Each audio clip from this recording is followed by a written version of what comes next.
नमस्कार विद्यार्थी मित्रांनो. कोपरगाव तालुका एज्युकेशन सोसायटीचे के बी रहमारे कला वाणिज्य व विज्ञान कनिष्ठ महाविद्यालय कोपरगाव आयोजित या ऑनलाईन लेक्चर सिरीजमध्ये मी प्राध्यापक जेजुरकर जी आहे आपलं पुन्हा एकदा सहर्ष स्वागत करतो. जसं की मागील व्हिडिओमध्ये आपण सहकार विषयातील दुसरं जे काही प्रकरण आहे ते या ठिकाणी सुरू केलेलं होतं. प्रकरणाचं नाव होतं विविध व्यवसाय संघटन प्रकारांचा तुलनात्मक अभ्यास. यामध्ये सुरुवातीला आपण व्यक्तिगत व्यापारी संस्थेचा अर्थ, व्याख्या आणि वैशिष्ट्ये अभ्यासलेली आहेत.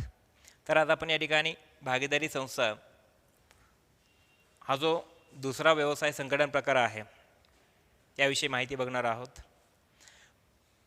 भागीदारी संस्था ही भागीदारी कायदा 1932 नुसार स्थापन झालेली संस्था आहे. व्यक्तिगत व्यापारी संस्थेच्या मर्यादित भांडवलाच्या आणि व्यवस्थापकीय कौशल्यांमुळे हा भागीदारी संस्था प्रकार उदयास आलेला आहे. भागीदारी संस्थेमध्ये व्यवसाय करण्याकरिता 2 किंवा 2 पेक्षा अधिक व्यक्ती एकत्र येतात आणि व्यवसाय सुरू करतात. व्यवसायातील सर्व व्यवस्थापन किंवा नियंत्रण जे आहे ते सर्वांकडनं संयुक्तरित्या त्या ठिकाणी केलं जातं. तर हा जो भागीदारी संस्थेचा जो प्रकार आहे यामध्ये नफा मिळवण्याचा प्रयत्न त्या ठिकाणी केला होतो. या भागीदारी संस्थेच्या माध्यमातून व्यवसायाचं जे स्वरूप आहे की ज्या माध्यमातून मोठ्या प्रमाणावरती उत्पादन घेतलं जातं, मोठ्या प्रमाणावरती त्या ठिकाणी गुंतवणूक त्या ठिकाणी केली जाते आणि मोठ्या प्रमाणावरती व्यवहार या ठिकाणी घडतात की ज्या माध्यमातून सर्व जे काही भागीदार आहेत सर्वांना त्या ठिकाणी जास्तीत जास्त त्या ठिकाणी नफ्या तोट्यामध्ये सहभागी करून घेता येईल या उद्देशाने ही भागीदारी संस्था स्थापन झालेली असते.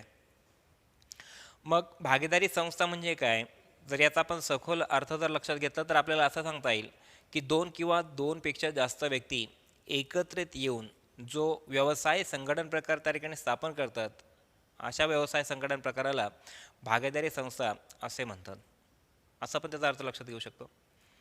मग आता भागीदारी कायदा जो आहे 1932 नुसार या संस्थेची स्थापना त्या ठिकाणी केली जाते की ज्यामध्ये जो भागीदारी करार आहे त्या करारामध्ये सर्व व्यवसाय संदर्भातील जे निर्बंध आहेत, जे नियम आहेत की जे भागीदारी संस्थेसाठी असतील, भागीदारांसाठी असतील, हे सर्व त्यामध्ये नमूद असतात. तर अशा भागीदारी संस्थेचा जो अर्थ आहे तो आपण या ठिकाणी अभ्यासलेला आहे. त्यानंतर भागीदारी संस्थेची जी व्याख्या आहे ती आपण या ठिकाणी अभ्यासतो आहोत की डॉक्टर जे ए सुबिन यांनी जी व्याख्या दिलेली आहे की त्या अनुषंगाने आपल्याला भागीदारी संस्था अधिक चांगल्या पद्धतीने समजून घेता येईल की ज्यामध्ये 2 किंवा 2 पेक्षा अधिक व्यक्ती तोंडी किंवा लेखी करार करून व्यवसाय चालविण्याची सामूहिक जबाबदारी भागीदारी संस्था स्थापन करून घेतात. म्हणजे 2 पेक्षा जास्त व्यक्ती, जसं की आपल्याला माहीत आहे की भागीदारी संस्था स्थापन करण्याकरिता किमान 2 व्यक्ती आणि जास्तीत जास्त 50 व्यक्ती आवश्यक असतात. त्याच अनुषंगाने यामध्ये 2 किंवा 2 पेक्षा अधिक व्यक्ती तोंडी किंवा लेखी करार म्हणजे काय की त्याला आपण ॲग्रीमेंट म्हणतो. मग तोंडी किंवा लेखी करार त्यामध्ये केला जातो. तोंडी करार काय असतो की त्याला त्या ठिकाणी कुठल्याही प्रकारचं महत्त्व दिलं जात नाही. आपण तोंडी करार जर म्हटलं तर त्या ठिकाणी आपण जर एखाद्याशी जर करार केला तोंडी स्वरूपात तर त्याचा कुठलाही पुरावा राहत नाही.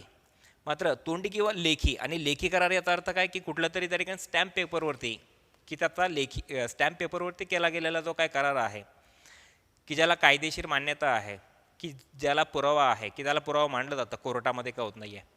तर अशा पद्धतीने लेखी करार म्हणजे 2 किंवा 2 पेक्षा अधिक व्यक्ती तोंडी किंवा लेखी करार त्या ठिकाणी करून व्यवसाय चालविण्याची सामूहिक जबाबदारी भागीदारी संस्था स्थापन करून घेतात. म्हणजे 2 पेक्षा जास्त ज्या काही व्यक्ती आहेत त्या व्यवसाय करण्याच्या दृष्टिकोनातनं एकत्रित येतात आणि त्या ठिकाणी सामूहिक जबाबदारीने भागीदारी संस्था स्थापन त्या ठिकाणी करतात आणि त्या संस्थेमध्ये सामूहिकरित्या त्या ठिकाणी व्यवसाय करण्याचा त्या ठिकाणी प्रयत्न करतात. असा हा जो काय व्यवसाय संघटन प्रकार आहे की त्याला आपण भागीदारी संस्था म्हणून ओळखतो. तर डॉक्टर जे ए सुबिन यांनी या प्रकारची व्याख्या दिलेली आहे. त्यानंतर दुसरी जर वाक्य आपण बघितली तर त्या ठिकाणी भागीदारी कायदा 1932 नुसार ही व्याख्या दिलेली आहे की ज्यामध्ये म्हटलेलं आहे की सर्वांनी किंवा सर्वांतर्फे एकाने चालवलेल्या व्यवसायातील नफ्याची वाटणी आपापसात करण्याचे ज्या व्यक्तींनी मान्य केलेले आहे त्या व्यक्तींच्या परस्परातील संबंधाला भागीदारी असे म्हणतात. तर या प्रकारची व्याख्या भागीदारी कायदा 1932 नुसार या ठिकाणी देण्यात आलेली आहे की ज्यामध्ये सर्वांनी किंवा सर्वांसाठी किंवा सर्वांतर्फे एकाने चालविलेल्या व्यवसायातील नफ्याची वाटणी आपापसात करण्याचे ज्या व्यक्तींनी मान्य केले आहे त्या व्यक्तींच्या परस्पर संबंधाला भागीदारी असे म्हणतात. याचा अर्थ असा होतो की या भागीदारी संस्थेमध्ये एक व्यक्ती इतरांसाठी किंवा सर्व भागीदार एका भागीदारासाठी त्या ठिकाणी काम करतात आणि हे यासाठी काम करतात की ज्या ठिकाणी जो व्यवसाय केला जातो की त्यातील जो नफा आहे त्याची विभागणी त्या ठिकाणी आपसामध्ये योग्य पद्धतीने आपण करू या अपेक्षेने या प्रकारचा व्यवसाय संघटन प्रकार हा त्या ठिकाणी चालवला जातो आणि या माध्यमातून व्यक्तींमध्ये जे परस्पर संबंध त्या ठिकाणी निर्माण होतात अशा परस्पर संबंधांना त्या ठिकाणी भागीदारी म्हणून ओळखले जाते आणि या भागीदारीच्या माध्यमातूनच या प्रकारचा व्यवसाय संघटन प्रकार की त्याला भागीदारी संस्था म्हणून त्या ठिकाणी ओळखलं गेलेलं आहे. तर अशा पद्धतीने या दोन व्याख्या आपल्याला या ठिकाणी समजलेल्या आहेत की दोन किंवा दोनपेक्षा अधिक व्यक्ती तोंडी किंवा लेखी करार करून कराराचा अर्थ काय होतो की त्या ठिकाणी व्यवसाय करण्यासाठीचे असलेले जे नियम आहेत जी नियमावली आहे ती या ठिकाणी काय केली जाते तयार केली जाते. मग ती लेखी स्वरूपामध्ये असेल किंवा तोंडी स्वरूपामध्ये असेल. आता तोंडी स्वरूपातील करार म्हणजे काय की आपण 10 वर्षासाठीचा हा व्यवसाय करतो आहोत की 10 वर्षांसाठी आपल्याला एकत्रित येऊन हा व्यवसाय सुरू करायचा आहे चालवायचा आहे. मग आपण 10 वर्ष चालू आणि त्यासाठीचा जो काय दरवर्षीचा जो काय नफा होईल तो प्रत्येक भागीदारामध्ये ज्याप्रमाणे भांडवलाची गुंतवणूक केलेली आहे व्यवसायामध्ये त्या प्रमाणामध्ये त्याला नफ्यामध्ये सामावून घेतलं जाईल. या प्रकारचा तोंडी करार त्या ठिकाणी केला जातो. मात्र तोंडी कराराला कुठल्याही पद्धतीने कायद्याने मान्यता नाही आहे त्यामुळे लेखी करार शक्यतो यामध्ये केला जातो. त्याला आपण पार्टनरशिप डीड देखील म्हणूयात फार तर. मग लेखी किंवा लेखी करार करून व्यवसाय चालवण्याची सामूहिक जबाबदारी भागीदारी संस्था स्थापन करून घेतात आणि मग या भागीदारी संस्थेच्या माध्यमातून लेखी किंवा तोंडी कराराच्या माध्यमातून भागीदारी संस्था ही प्रत्येक भागीदाराकडनं सामूहिकरित्या सुरू केली जाते आणि चालवली जाते. तर अशा ज्या व्याख्या आहेत की याच्या माध्यमातून तुम्हाला भागीदारी संस्था म्हणजे काय किंवा भागीदारी संस्थेचा जो काय कायदा आहे 1932 याची निश्चितपणे तुम्हाला या ठिकाणी कल्पना आलेली असेल. तर अशा पद्धतीने भागीदारी संस्थेचा अर्थ आपण बघितला की दोन किंवा दोनपेक्षा जास्त व्यक्ती एकत्रित येऊन जो व्यवसाय संघटन प्रकार सुरू करतात अशा व्यवसाय संघटन प्रकाराला भागीदारी संस्था म्हणतात. आणि व्याख्या ज्या आपण अभ्यासलेल्या आहेत की डॉक्टर जे सुबिन आणि भागीदारी कायदा 1932 नुसार ज्या दोन व्याख्या आहेत त्या ठिकाणी आपण अभ्यासलेल्या आहेत. आता या व्याख्यांच्या अनुषंगाने आपण या ठिकाणी भागीदारी संस्थेची जी वैशिष्ट्ये आहेत ती या ठिकाणी अभ्यासणार आहोत. तर या ठिकाणी भागीदारी संस्थेची वैशिष्ट्ये अभ्यासत असताना की त्याला फीचर्स ऑफ पार्टनरशिप फर्म म्हणून ओळखलं जातं. मग यामध्ये पहिलं जे वैशिष्ट्य आपण या ठिकाणी अभ्यासणार आहोत की करार. भागीदारी संस्था ही कराराच्या माध्यमातून निर्माण झालेली संस्था आहे.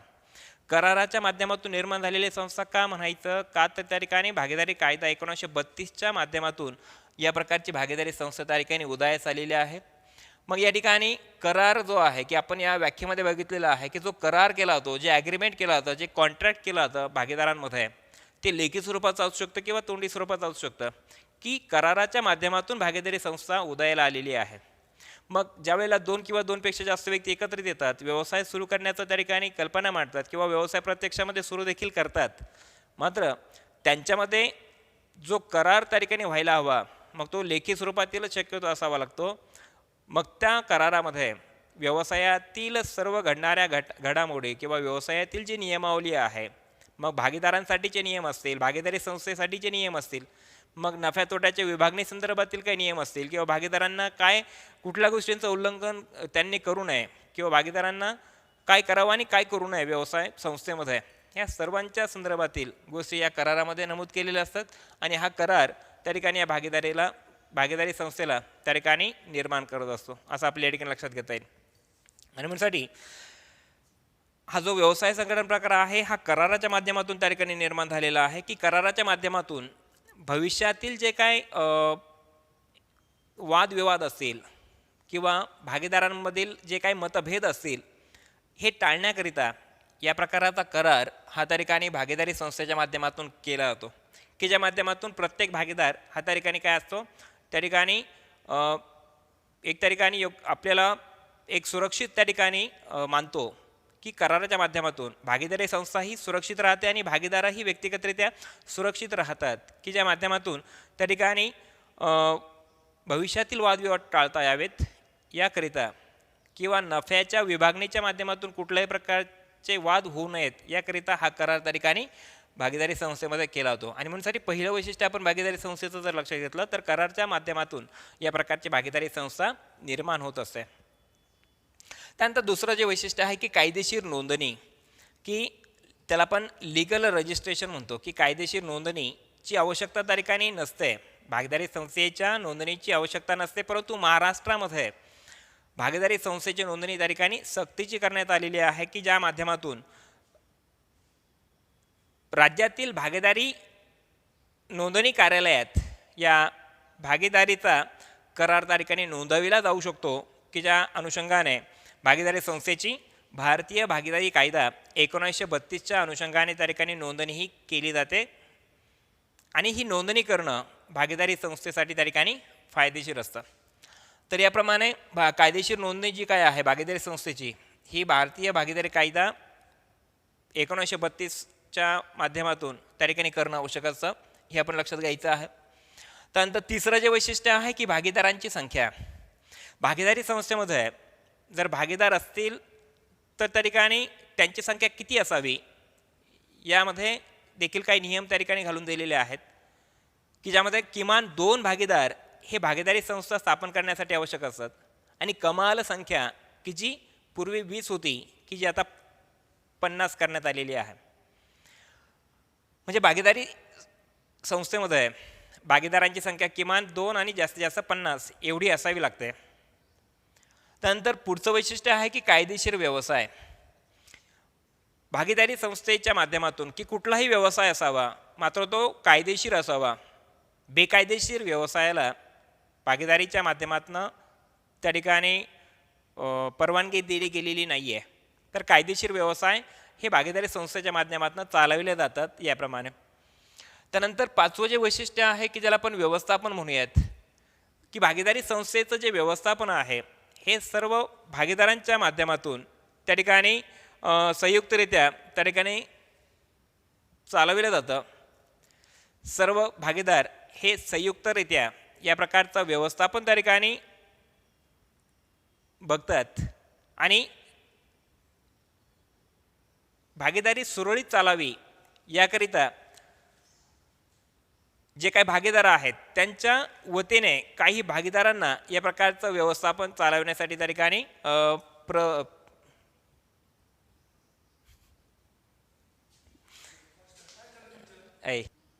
तर या व्यवस्थापनामध्ये सर्व भागीदार या ठिकाणी संयुक्तरित्या त्या ठिकाणी सहभागी होत असतात आणि सर्व भागीदारांच्या माध्यमातून या प्रकारच्या संस्थेचं जे व्यवस्थापन आहे ते त्या ठिकाणी बघितलं जात असतं. त्यानंतरचं वैशिष्ट्य आहे की भागीदारांमधील परस्पर संबंध. आता जे भागीदार आहेत की ज्यांच्यामध्ये त्या ठिकाणी सर्वजण मिळून त्या ठिकाणी भागीदारी संस्था त्या ठिकाणी चालवत असतात, की त्या ठिकाणी व्यक्तिगत सामूहिक रीतीने या प्रकारची भागीदारी संस्था त्या ठिकाणी चालवली जाते. आणि म्हणूनसाठी भागीदारांमधील जे परस्पर संबंध आहेत की जे आपल्याला सांगता येईल की ज्यामध्ये भागीदारी संस्थेचे मालक किंवा अभिकर्ते म्हणून देखील या प्रकारचे भागीदार या भागीदारी संस्थेमध्ये कार्य पार पाडत असतात किंवा आपली जबाबदारी निभावत असतात. म्हणजे आपण जर बघितलं की भागीदारांमधील परस्पर संबंध की रिलेशन बिटवीन पार्टनर्स की ज्यामध्ये जॉईंटली किंवा आपण त्याला म्हणतो संयुक्त किंवा वैयक्तिक या स्वरूपाची आपल्याला या ठिकाणी सर्व भागीदारांमधील परस्पर संबंध त्या ठिकाणी बघायला मिळतात. त्यानंतर पुढचं जे वैशिष्ट्य आहे की ज्यामध्ये अमर्यादित जबाबदारी. आता अमर्यादित जबाबदारी त्यालाच आपण अनलिमिटेड लायबिलिटीज म्हणूयात, की ज्यामध्ये जो अल्पवयीन भागीदार आहे, अल्पवयीन भागीदार सोडून जसं की आपल्याला माहीत आहे की भागीदारी संस्थेमध्ये अनेक प्रकारचे भागीदार असतात, जसं की अल्पवयीन भागीदार असेल, सक्रिय भागीदार असेल, निष्क्रिय भागीदार असेल, या प्रकारचे भागीदारांचे अनेक प्रकार आहेत की त्यापैकी एक अल्पवयीन भागीदार आहे की ज्या भागीदाराचं वय 18 पूर्ण नसेल अशा भागीदाराची जबाबदारी ही मर्यादित असते. मग अल्पवयीन भागीदार वगळता इतर जे काही भागीदार आहेत त्या सर्वांची जबाबदारी ही कशी असते, अमर्यादित असते. अमर्यादित याचा अर्थ असा, जर भागीदारी संस्थेची देणी देण्याकरिता जर भागीदारी संस्थेमध्ये जर मालमत्ता उपलब्ध जर नसेल तर त्यावेळेला भागीदारी संस्थेतील जे भागीदार आहेत त्यांची वैयक्तिक मालमत्ता देखील त्या ठिकाणी ही देणी देण्याकरिता वापरली जाते. तर अशा पद्धतीने ही अमर्यादित जबाबदारी आपल्याला प्रत्येक भागीदाराची त्या ठिकाणी सांगता येईल की प्रत्येक भागीदाराची जबाबदारी ही कशी असते, सामूहिक, वैयक्तिक किंवा अमर्यादित या पद्धतीची असते. म्हणजे प्रत्येक भागीदार हा व्यवसाय संस्थेची देणी देण्याकरिता काय असतो, वैयक्तिकरित्या किंवा सर्व भागीदार मिळून सामूहिकरित्या या ठिकाणी जबाबदार असतात असं आपल्याला यातून लक्षात येईल. म्हणजे भागीदारी संस्थेच्या भागीदारांची जबाबदारी कशी असते, अमर्यादित असते, सामूहिक असते किंवा वैयक्तिक असते, हे देखील आपल्याला यातनं लक्षात घ्यायचं आहे. ठीक आहे. त्यानंतर पुढचं वैशिष्ट्य आहे की संयुक्त मालकी. संयुक्त मालकी म्हणजेच काय की जॉईंट ओनरशिप. आता भागीदारी संस्था सर्व भागीदार मिळून तयार झालेली आहे. मग प्रत्येक भागीदार हा या भागीदारी संस्थेचा मालक म्हणून काम करतो किंवा अभिकर्ता म्हणून त्या ठिकाणी काम बघतो. म्हणूनसाठी प्रत्येक भागीदार हा या व्यवसाय संघटनेचा मालक म्हणून ओळखला जातो. आणि म्हणूनसाठी संयुक्त मालकी ही सर्व भागीदारांसाठी आपल्याला या ठिकाणी लक्षात घ्यायची आहे की सर्व भागीदार मिळून संस्थेचे काय आहेत, मालक आहेत. या अनुषंगाने सर्व भागीदार या ठिकाणी मालक म्हणून त्या ठिकाणी काम करतात. मात्र भागीदारी संस्थेची जी मालमत्ता आहे त्यावरती सर्व भागीदारांचा हक्क आहे की कुठल्याही एका भागीदाराचा त्यावरती हक्क मानला जात नाही, हे या ठिकाणी लक्षात घ्यायचं आहे. संयुक्तरित्या सर्व भागीदार हे त्या ठिकाणी काय असतात, मालक असतात. तंत्रचं वैशिष्ट्य आहे की नफा तोटा विभागणी. मग भागीदारी संस्थेमध्ये नफ्या तोट्याची जी विभागणी आहे ती दोन पद्धतीने त्या ठिकाणी केली जाते. की भागीदार ज्या पद्धतीने आपली गुंतवणूक त्या ठिकाणी करतो, कुठल्या गुणोत्तरामध्ये त्या ठिकाणी आपली गुंतवणूक त्यामध्ये करतो, त्या प्रमाणामध्ये भागीदाराला नफा तोटा त्या ठिकाणी स्वीकारावा लागतो. किंवा दुसरा प्रकार की सर्व भागीदार हे समान तत्वाने त्या ठिकाणी व्यवसाय संस्थेमध्ये त्या ठिकाणी भांडवल गुंतवतात की ज्या माध्यमातून नफा तोटा देखील त्या ठिकाणी समान तत्वानेच त्या ठिकाणी काय केला जातो, वितरित केला जातो. आणि म्हणूनसाठी नफ्या तोट्याची विभागणी देखील त्या ठिकाणी ठरलेल्या किंवा करारामध्ये नमूद केलेल्या तरतुदींप्रमाणेच त्या ठिकाणी केली जाते. जर भागीदारांनी सारख्याच पद्धतीने भांडवलाची गुंतवणूक केली तर त्यांना सारख्या पद्धतीनेच त्या ठिकाणी नफा विभागणी त्या ठिकाणी केली जाते. तोटा देखील झाला तरी तो भागीदारांना काय करावा लागतो, सहन करावा लागतो या पद्धतीने. आणि म्हणूनसाठी नफा तोटा हा सारख्या प्रमाणात किंवा जी पार्टनरशिप डीड आहे किंवा भागीदारी जो काय करार आहे त्यामध्ये नमूद केलेल्या तरतुदींप्रमाणेच त्या ठिकाणी विभागला जात असतो. आणि शेवटचं वैशिष्ट्य जर आपण बघितलं की विसर्जन. भागीदारी संस्था विसर्जित होते, पण केव्हा विसर्जित होते, विसर्जन म्हणजे काय की भागीदारी संस्थेचा जो व्यवसाय आहे तो संपुष्टात येतो. भागीदारी संस्थेच्या माध्यमातून सुरू केलेला व्यवसाय बंद होतो, त्याला आपण विसर्जन म्हणूयात. मग भागीदारी संस्थेचं जर विसर्जन बघितलं आपण तर त्याचा अर्थ काय की त्याची कारणं काय आहेत की जर भागीदारी संस्थेमधील एखाद्या भागीदाराचा जर मृत्यू होत असेल, एखादा भागीदार दिवाळखोर होत असेल किंवा इतरही जी काही कारणं आहेत किंवा एखादा भागीदार मनोरुग्ण झालेलं असेल तर अशा अवस्थेमध्ये भागीदारी संस्थेचं काय केलं होतं, विसर्जन केलं होतं. आणि जर भागीदारी संस्थेचं विसर्जन करायचं असेल किंवा ऐच्छिक भागीदारी संस्था असेल आणि त्या संस्थेचं जर विसर्जन जर करायचं असेल तर 14 दिवसांची पूर्वसूचना देऊन भागीदारी संस्था काय केली जात असते, विसर्जित केली जाते. तर अशा पद्धतीने भागीदारी संस्था कशा पद्धतीने बंद केली जाते की त्या संदर्भातले काय नियम आहेत किंवा भागीदारी संस्था जर विसर्जित जर करायची असेल तर त्या संदर्भातील सर्व जे नियम आणि अटी या भागीदारी संस्थेच्या करारामध्ये काय केले असतात, नमूद केलेले असतात की ज्या अनुषंगाने भागीदारी संस्था विसर्जित होत असते. तर अशा पद्धतीने भागीदारी संस्था अर्थ, व्याख्या आणि वैशिष्ट्ये आपण या ठिकाणी अभ्यासलेले आहेत. तर निश्चितपणे भागीदारी संस्था म्हणजे काय या सर्व गोष्टींची कल्पना आपल्या सर्वांना आलेली असेल की ज्या माध्यमातून आपल्याला या परीक्षेमध्ये जर या संदर्भात जर प्रश्न काही विचारले गेले तर आपल्याला त्या संदर्भात योग्य अशा पद्धतीने उत्तर या माध्यमातून द्यायचे आहेत. ठीक आहे. पुढील व्हिडिओमध्ये आपण संयुक्त भांडवली संस्था या संदर्भात अभ्यास करणार आहोत.